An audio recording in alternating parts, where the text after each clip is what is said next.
What's going on, guys? So today on this SHOKY Quickie, we're going to be taking a look at something new from NECA. And it's actually an accessory set, not a figure. So it is their Universal Monsters The Mummy accessory set. And frankly, it doesn't come with a lot. Although if you want to see my first reaction to it, you can become a channel member. So I do a lot of initial out-the-box reactions to figures and other things when I get them in. So the members got to see that already. Good for them.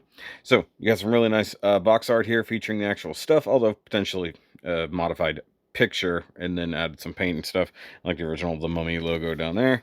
Come to the top, you've got Mummy, says Mummy. Come to the side, it's got sarcophagus, says Monsters. And you come back here and you get the whole thing, your accessory set, several different images here, and it says included, I can't read, sarcophagus, chest, cardboard backdrop, standee, and mummy figures sold separately. Thank you for letting me know that. There's nothing in the box. I already took it out because, once again, you know, members. So this will be a quick one. So let's just Okay, guys. So basically, this is kind of really what mostly comes in the box. You get a cool ancient chest, and you get the sarcophagus. You do also get the backdrop, but I'll show that off here in a second because there's just only so much room that I have to work with. So let's check out the smaller of the two props here, and we'll go with the cool chest. And it is meant to be bronze or brass or worn gold, kind of hard to tell. It's a little greenish, but mostly gold. Really nicely molded design all the way around. Looks very cool. Of course, got the weathering, probably some dry brushing as well. Looks pretty good, pretty beat up. Probably could do some dirt. I mean, like, it's just meant to look kind of grimy and old metal, but not really dirty. And the weird thing is, they didn't engineer like a hinge or anything. They just made it to where the lid can like come off entirely. And if you saw the unboxing, you saw that I wasn't quite sure.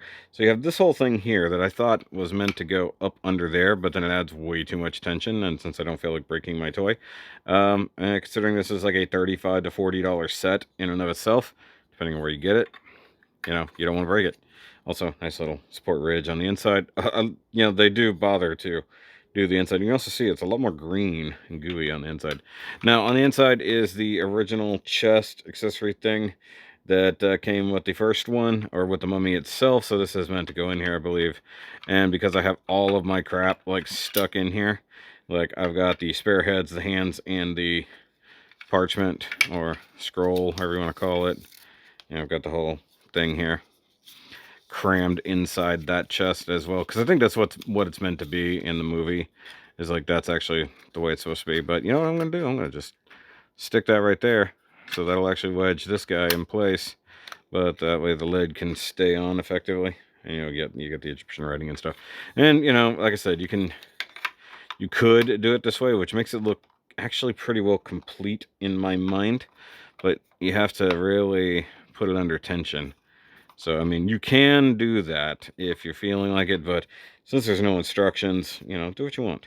It sort of completes the look, in my opinion, but it doesn't want to sit down flush if you do it that way. You see, you got the crook in the lid there.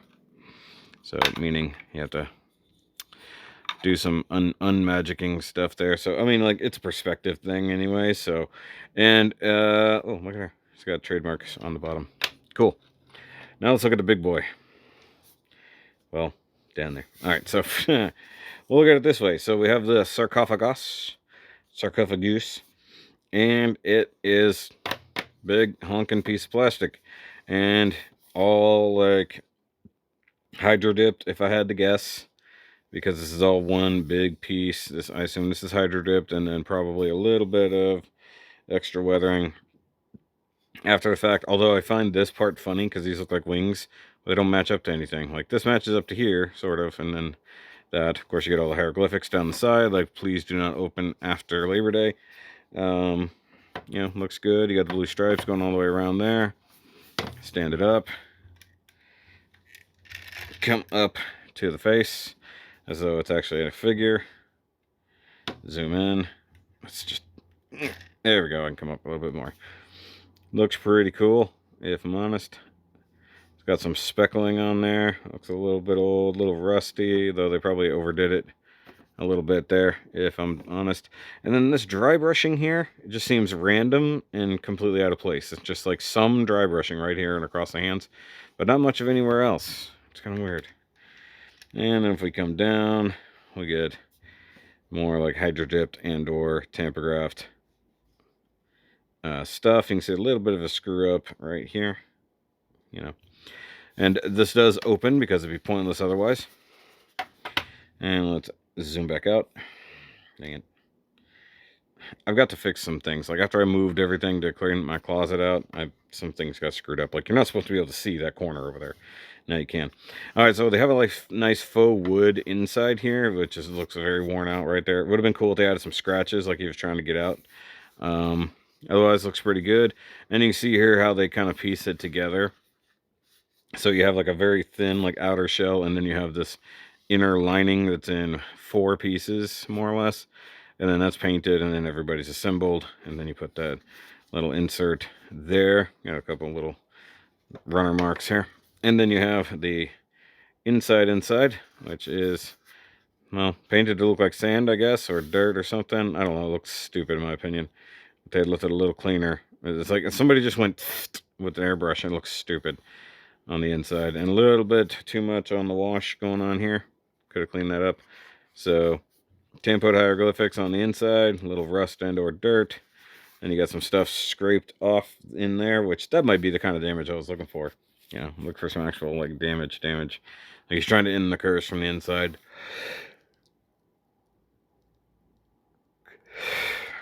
Okay, so as it goes, we can put that there. We can put that there. And let's get our mummy figure, who's over here behind some Ninja Turtles. You can guess when I'm filming this. Come here. Come here, buddy. Come on. Come on. Here we go. All right. So here's the mummy as he effectively tends to stand on my shelf. And he can, of course, fit in this. So I don't want to screw up his pose too much, but, you know, we'll just do what we got to do here. Do the normal cross arm thing. Like so. And we will just kind of stick him in there. And, like, there's plenty of room. So, I mean, even if he was, like, significantly taller, you know, it would be fine. You know, that just looks good. And actually, he's wedged in there due to the way his legs and feet and everybody are. So, it does work. And, of course, you can close it, lay him down, stand him up, however you want to do it. I need to get that little piece of yellow plastic that ended up over there. All right, so let's look at the last piece here, and it's the backdrop slash diorama base here. And this is the first time I've seen one of these, at least from NECA. And it was pretty cool, but it is a little springy. So, I mean, like, if you were doing a very, very narrow display, something like that, you know, it would be cool. You know, if you could get this to sit flat, it would also be cool. So, it did lead to me wondering if maybe I will use this as my backdrop in my Universal Monsters display. I don't know. I might. Because, like, my Universal Monsters are on a big Billy, and this nearly fits almost perfectly a small Billy if you were to add, say, like some faux stone walls on either side, maybe a ½ inch. So it's roughly like 13 inches wide or so. But I mean, this is it. This is all you get out of this accessories kit. Doesn't seem like a lot, but this is a huge chunk of plastic. Several huge chunks of plastic. Lots of paint. An accessory for your accessories, which, considering I'm already using that for storage, is pretty damn cool. And, you know, a display piece that really, you know, is going to rival quite a few things. So, I mean, I've got the Frankenstein one on order as well. That comes with the table and all the cool stuff. But odds are I'll find it in Target before I ever get there. Probably, given these Universal Monsters things end up in Walmart too. You might find it at Walmart. I don't know. I got mine at my local Target, and it was roughly $40 some odd. And Target's doing this weird. See if you guys have noticed this. Target now has like a toy warranty thing, which okay. I was like, no, I don't think I need to pay $2.99 for a warranty on my new toy. But thanks for checking in. So either way, oh, and just for giggles, let's just chuck a mummy Mikey in here just for the heck of it. And get a nice low shot there. Get a picture of that. That sounds cool. So, all right, guys, but that's it. You know, really quick and easy, quick and dirty. So, and, you know, to build out the displays I wanted to do, having these accessory sets actually will super help, because that would have been a pain in the butt to like 3D print or try to build from scratch. Same for that thing. So realistically, all you got to do is build out the tomb and paint it, and then like if you want to even just use that backdrop, super easy, you know, or if nothing else, use it as a template, you know, to carve that kind of stuff on the walls if you want, instead of paint it. I don't know. Up to you. I think it's cool. I think it's kind of worth it. It would have been more worth it at a $30 price point, not a $40 price point. But you know what? Thanks, Obama. Yeah, I know it's an old joke, but still using it. So, all right. See you guys later. Remember, as always, keep on nerding.